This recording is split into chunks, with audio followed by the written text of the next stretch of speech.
So after going over the dividing rational expressions, there should be about 10 minutes or so left in class. So go ahead and pass out the adding and subtracting notes. We're going to list our steps here since we have some extra time so that on Monday when we're learning this, we have more time for actual practice. So pause this until everybody has this copy of notes in front of them.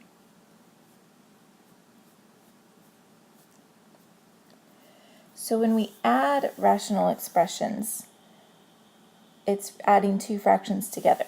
And of course, the first thing we're going to do is set each factor of the denominator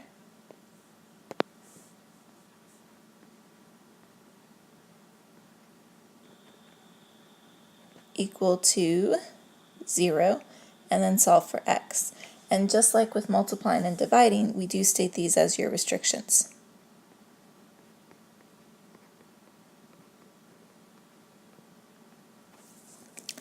Once we've done that, you're then, since we're adding rational expressions, which means adding two fractions, we have to have a common denominator. So this is the difference from adding and then subtracting, then multiplying and dividing. Multiplying and dividing with fractions, you don't need the denominators to be the same. Adding and subtracting, you do. We're then going to combine your numerators.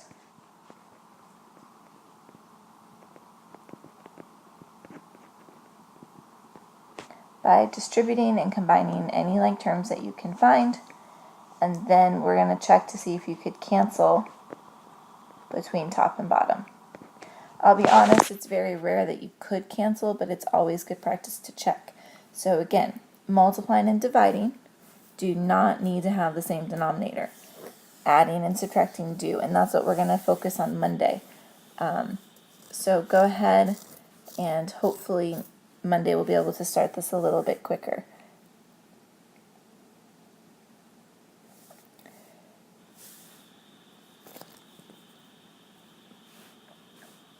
So if you haven't stopped the video, and then Monday you can skip straight to the next part at about 2 minutes and 35 seconds for the warm-up for Monday.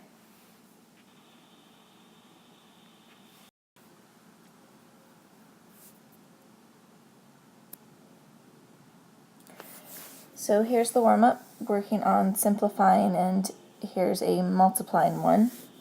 Didn't throw division one in here, but that's okay. So number one, we need to simplify. So we need to factor the numerator and the denominator. So number one should have been factored to x plus 4 and x minus 1. You needed factors of negative 4 that add up to a positive 3. So 4 and negative 1. The denominator was the difference of squares, x plus 4 and x minus 4. Again, first step is to state those restrictions in the denominator. So x plus 4 equals 0, x minus 4 equals 0. So x cannot equal negative 4, and x cannot equal positive 4. Now we go back up to our factored fraction and look to see if anything can cancel out. We've got a pair of x plus 4s that can cancel. So the simplified fraction is x minus 1 over x minus 4.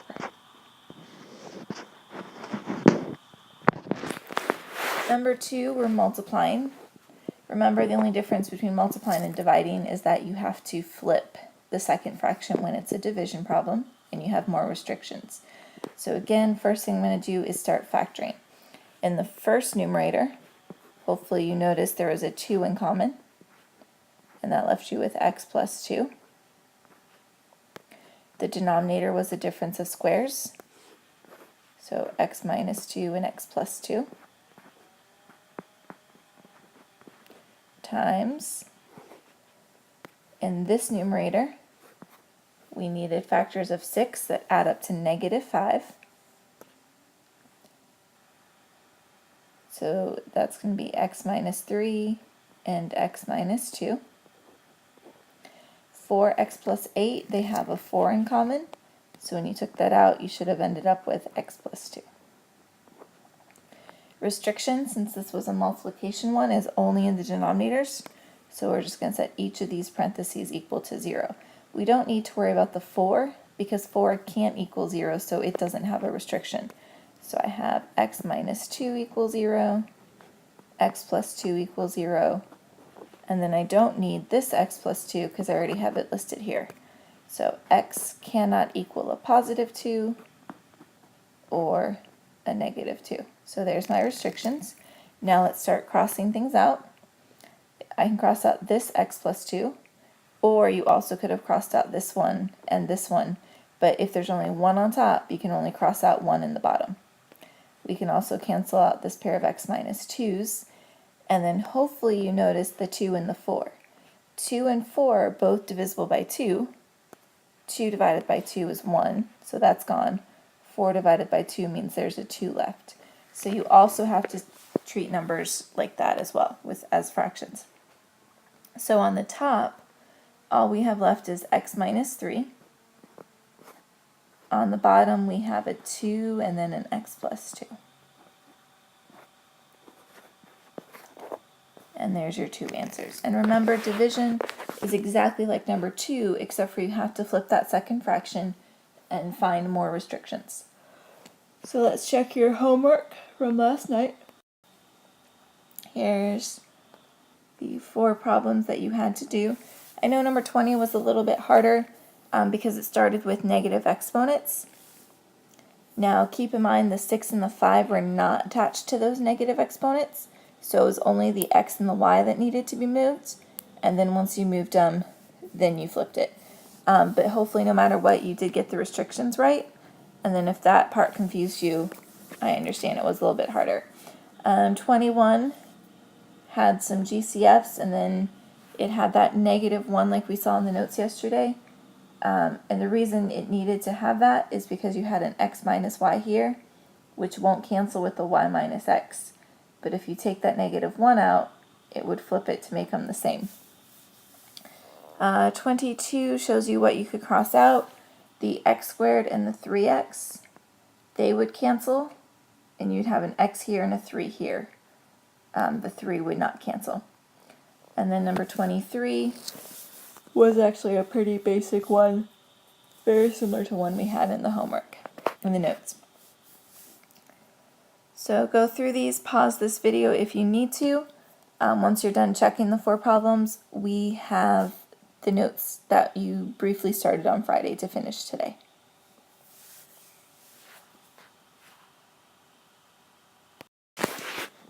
These are the notes that you started on Friday. We filled out the top part already, so we're moving straight into the examples.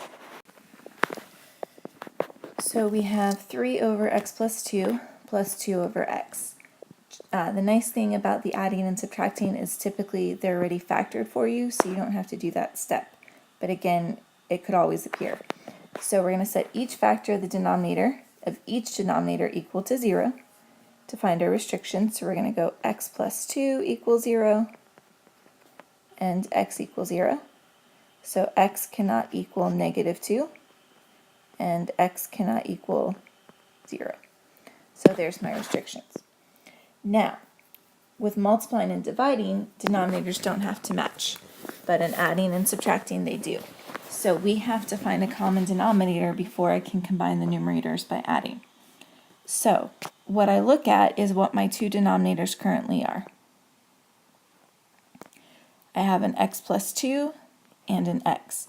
Now, keep in mind, this x plus 2 is one quantity. It is not pieces, it is one whole thing. So I can't say that this x is the same as this x. This x is plus 2, and this x doesn't have that plus 2. So I have 2 separate quantities here, which means my new denominator has to have both of those pieces.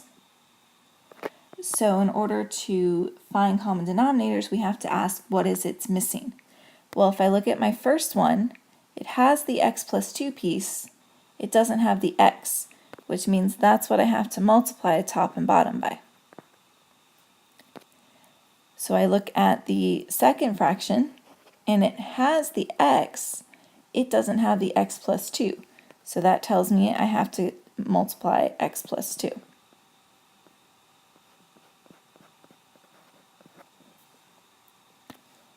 And I'm going to go ahead and go down here. So when I multiply x times 3, I get 3x, and I'm now over one big fraction. I've now made the denominators the same. Put a plus sign here. And now I multiply this part. Now I'm going to actually distribute this part. So I have 2x plus 4. And now with addition, I simply look for any like terms. I've got a pair of like terms right here. 3x plus 2x is 5x plus 4 over x times x plus 2. Well, there's nothing to cancel out here. So here's my restrictions, and here's my answer.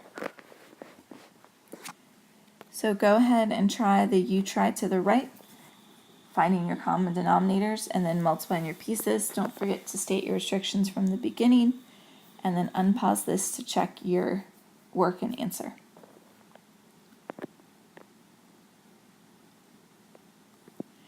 All right, hopefully you noticed that the new denominator has to be made up of y and a y minus 3. But before we go any further with that, let's go ahead and find our restrictions. You should have set y equal to 0 and y minus 3 equal to 0, which means your restrictions are y cannot equal 0 and y cannot equal 3. So in the first fraction, the y is missing the y minus 3 part, so that's what I need to multiply by. Second fraction, I have the y minus 3, I'm missing the y, so I need to multiply by y. So now that the denominators are the same, I've got one big one. The first fraction, I'm going to take 1 times y minus 3, which that should have given you y minus 3. The second fraction, I've got 4 times y, which is 4y. Now I look for any like terms. I've got a y plus 4y, so I have 5y minus 3 over y times y minus 3. Now, I can't cancel out the y minus 3 because this one on top has a 5 attached to it, so it's not the same as that. So I already boxed in my restrictions. Here is my answer. So that's adding like terms, adding rational expressions. Well, we don't just have addition, we also have subtraction. So that's what we're going to work on next.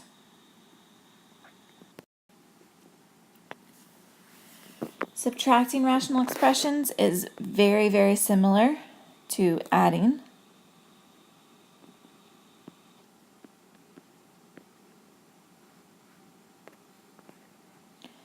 But we have to be sure to distribute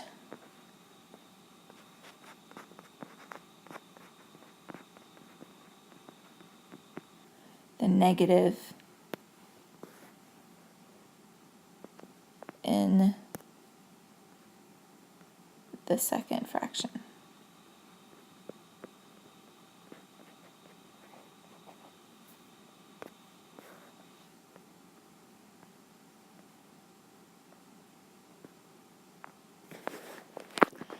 So let's start. First thing is we're going to state our restrictions. So we've got two separate denominators here. So we have x equals 0 and x plus 4 equals 0, which means x cannot equal 0 and x cannot equal negative 4. So I'm looking to see what my new denominator is going to be here now. Well, in the first fraction I have an x, second fraction I have an x plus 4, so that means my new denominator is x and x plus 4. The first fraction has the x, but it does not have the x plus 4, so that's what I'm going to multiply it by.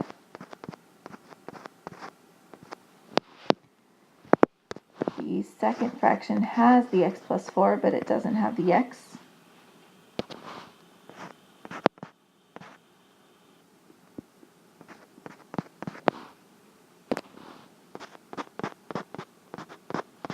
So we're going to combine it together. So with this first one, I need to distribute the 7 to the x and to the 4. And that will give me 7x plus 4 plus 28. Sorry, I almost forgot to actually distribute. Then I have the minus sign, and now I'm going to put the next part in parentheses so I remember to distribute that negative.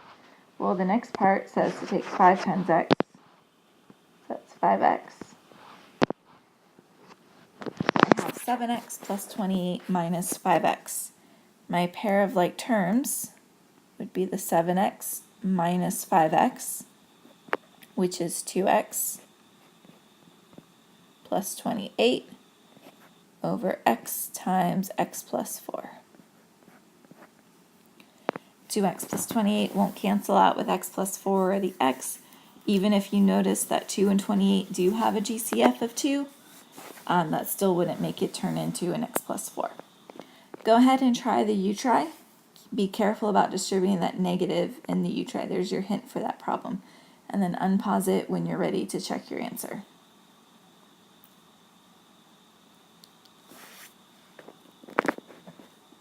Here we go. Again, first thing is we're going to state restrictions. So I have x minus 2 and x. So x cannot equal positive 2 or 0. So now I need to figure out what my new denominator is going to be. It should have an x and an x minus 2. The first fraction has the x minus 2, so it's missing the x.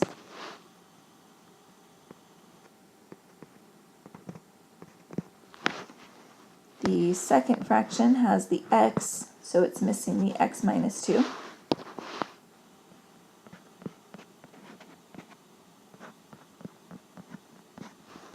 So now 2 times x, that's just 2x.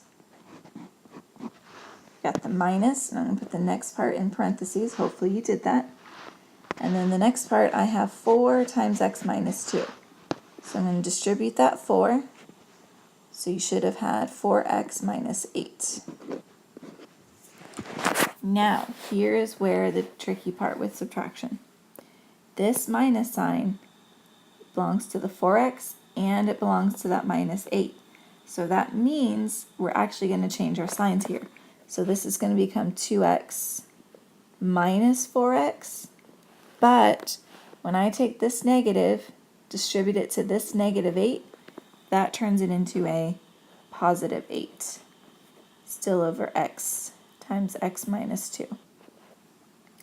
2x minus 4x, well, that's negative 2x plus 8 over x and then x minus 2. And there's your final answer. If you have a minus 8 there, then you forgot to completely distribute that negative. And that's, again, what makes subtraction tricky. What I want you to do for the rest of class is to practice some more of these problems. Feel free to do any of the 14 that you think would help you out. There are, to be honest, you don't need to do 14 because it's a repeat of 13. So just whichever ones you think could be a good practice. All of the answers are on the next slide, so if you wanted to tonight get extra practice besides your homework, you could do these problems and then check your answers on this video. But again, for today in class, just start practicing. When you have the last few minutes of class, go ahead and unpause the video to flip to the answers for these so you can check your work. So go ahead and pause this until you're ready to check your answers.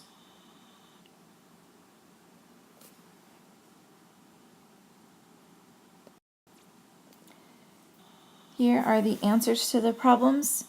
I'm going to scroll it up in just a second here, so you'll want to unpause it, you'll want to pause it until you're ready to check 9 through, I think 13 it was.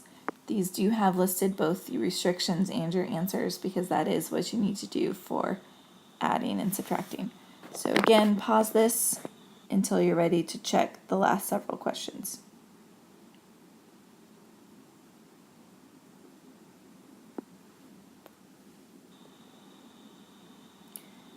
And then here's 9, 10, 11, 12, and 13.